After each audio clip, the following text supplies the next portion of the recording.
बिस्मिल्लाहिर्रहमानिर्रहीम। कुछ नई अपडेट्स और एक नए वीलॉग के साथ गुलफाम चौधरी आपकी खिदमत में हाजिर है।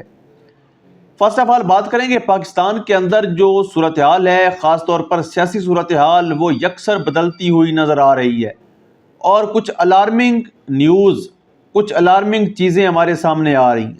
यकीनी तौर पर पाकिस्तान तहरीक इंसाफ के लिए वो चीज़ें परेशान कुन हैं। यानी इमरान खान साहब को लेकर, उनकी सेहत को लेकर जो भी दावे किए जा रहे हैं कि अडयाला जेल में खुदा न खास्ता उन पर तशद्दुद किया गया है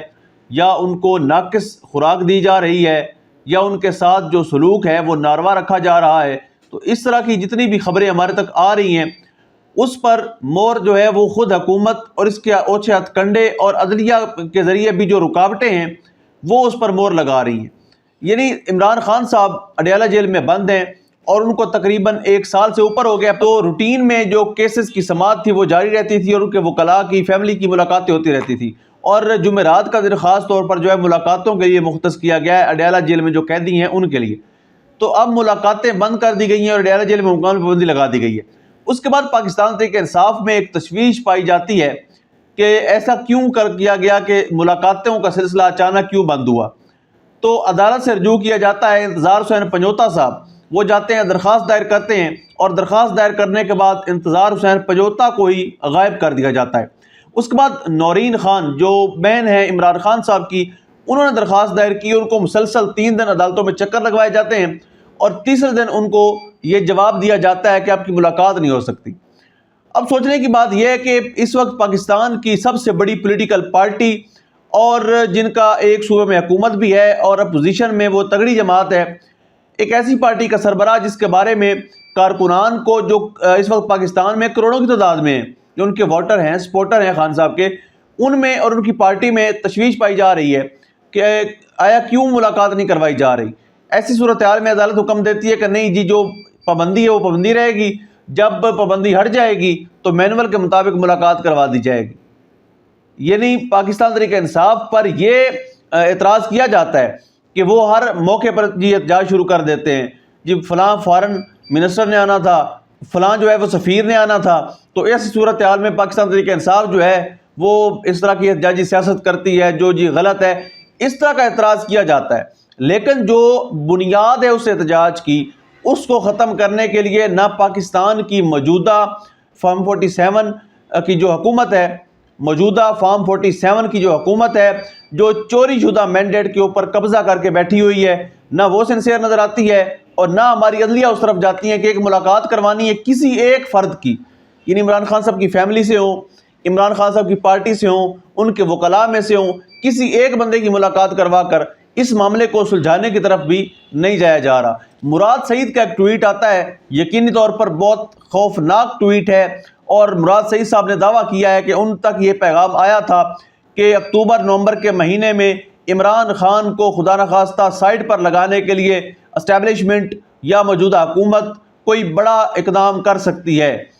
तो उनके मुताबिक इमरान खान साहब के साथ कुछ ऐसा किया गया है और साथ उनकी तरफ से वार्निंग भी दी गई है कि जो मर्सी थे जिनको कत्ल किया गया था उनमें और इमरान खान के कद में ज़मीन आसमान का फ़र्क है। करोड़ों लोग इमरान खान के फॉलोअर्स हैं, उनसे मोहब्बत करने वाले हैं। एक ऐसी सूरत हाल के अंदर मौजूदा हुकूमत को या उनके सहूलतकारों को कतई तौर पर ऐसा फैसला नहीं करना चाहिए जो इनके लिए गले की हड्डी बन जाए। तो मुराद सईद का ये ट्वीट और उन्होंने आखिर में एक बात की कि आइंदा आने वाले दिनों में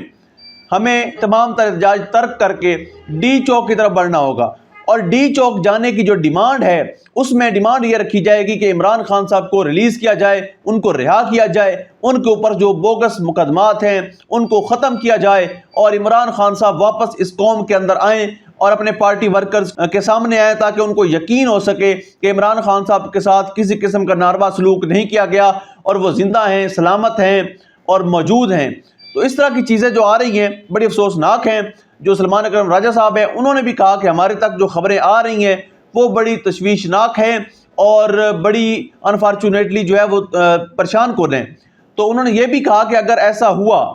अगर हमें इमरान खान साहब से मुलाकात ना करवाई गई या उनकी वीडियो लिंक के ज़रिए, वो कहते हैं और कुछ नहीं तो वीडियो पे ही उनसे बात करवा दें, वीडियो कॉल पे करवा दें, लेकिन अडयाला जेल की इंतज़ामिया हो, हुकूमत हो, इस्टेब्लिशमेंट हो या बाकी इदारे हों, جن کو پتہ ہے کہ اگر اب نے یہ نہ کیا تو پاکستان کے اندر احتجاج شروع ہوں گے، دوبارہ سے جو معیشت ہے وہ تباہ ہوگی، دوبارہ سے جو عام آدمی ہے اس کی زندگی جو ہے جیرن ہوگی۔ ایک عام آدمی کے لیے جب راستے بند ہوں گے، پورے ملک میں اب شیل پھینک رہے ہوں گے، گولیاں چل رہی ہوں گی، آنسو گیس چل رہے ہوں گے، بندوں کو اٹھا رہے ہوں گے، اور عدالتوں کے اندر آپ مانتے ہی نہیں کہ ہمارے پاس بندہ ہے کہ نہیں، تو ایسی صورتحال سے بچنے کے لیے کوئی کوشش نہیں کی جا رہی۔ اب دیکھتے ہیں خیر۔ اس کے بعد ہمارے صحافی دوست ہیں آغا سرور،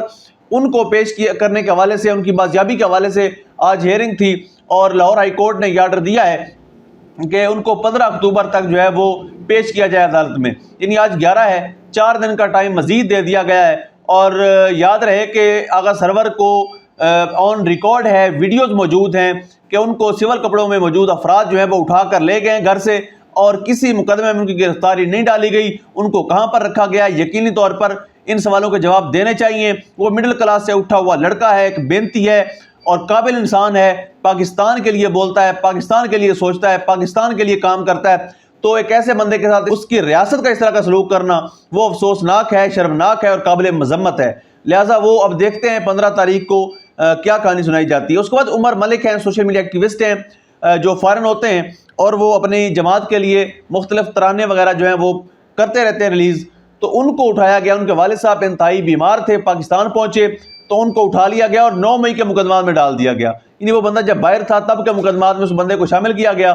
اور ان کا مزید ریمانڈ دیا گیا۔ لیکن آج ان کے وکیل اظہر صدیق نے اس چیز کا انکشاف کیا ہے کہ اس دوران عمر ملک پر ٹارچر ہوا ہے اور ان کے جسم پر تشدد کے نشانات بھی موجود ہیں۔ تو ایسی حرکتیں جو ہیں وہ پچھلے ویلاگ میں بھی کہہ چکا ہوں، اس سے پچھلے میں بھی کہہ چکا ہوں کہ ایسی پالیسیاں جو ہیں وہ لوگوں کے اندر نفرت پیدا کرتی ہیں۔ ایسی پالیسیاں لوگوں کو جوڑنے نہیں بلکہ توڑنے میں کردار ادا کرتی ہیں۔ لہٰذا ہماری ریاست کو، ہمارے اداروں کو، ہماری حکومت کو، ہماری اسٹیبلشمنٹ کو، سب کے سب کو سوچنا پڑے گا اور یہ دوریاں ختم کرنی پڑیں گی۔ پاکستانیوں کے اوپر ٹارچر کرنے سے آپ کو کچھ حاصل نہیں ہوگا، بلکہ سوائے نفرت کے اور کچھ بھی نہیں ملے گا۔ سہیوال میں، ملتان میں آج عوام نکلی ہے، انہوں نے اپنے ہونے کا ثبوت دیا ہے، انہوں نے عمران خان صاحب سے ظاہر یکجہتی کی ہے اور واضح پیغام دیا ہے کہ عمران خان صاحب کی رہائی تک ہمارے یہ احتجاج جاری رہیں گے، ہماری احتجاجی سیاست جاری رہے گی اور عمران خان کے لیے ہم سڑکوں پر موجود رہیں گے۔ کے پی کے ہاؤس کے حوالے سے اسلام آباد ہائی کورٹ کا آرڈر آیا، اس کو ڈی سیل کر دیا جائے، دوبارہ سے اوپن کیا جائے، جس کے اوپر وفاقی حکومت نے قبضہ کیا تھا اور قبضہ کرنے کے بعد اس کو سیل کروا دیا گیا تھا۔ یہ کھلا ایک بدماشی ہے اور انفارچونیٹلی جمہوریت کا چہرے پر ایک زوردار تماچا ہے اور جمہوریت آئین اور قانون کے نام سے بہت بڑا کھلواڑ ہے۔ لہٰذا اب پاکستانیوں کا حق بنتا ہے، میرے صحافی برادری کا حق بنتا ہے، آغا سرور کے لیے آواز اٹھاتے رہیں، انتظار حسین پنجوتا کے لیے آواز اٹھاتے رہیں، عمر ملک جس کے اوپر ٹارچر کیا گیا اس کے لیے آواز اٹھاتے رہیں۔ ان سارے کے سارے لوگ جو بھی غائب ہیں، جو بھی گرفتار ہیں، جو بھی ناحق قید میں ہیں، ان کے لیے آواز اٹھانا ہمارا فرض ہے اور اپنے اس فرض کو نبھاتے رہیں، ان سب کے لیے اپنی آواز اٹھاتے رہیں۔ اللہ پاک وطن عزیز کا حامی و ناصر ہو۔ پاکستان پائندہ باد۔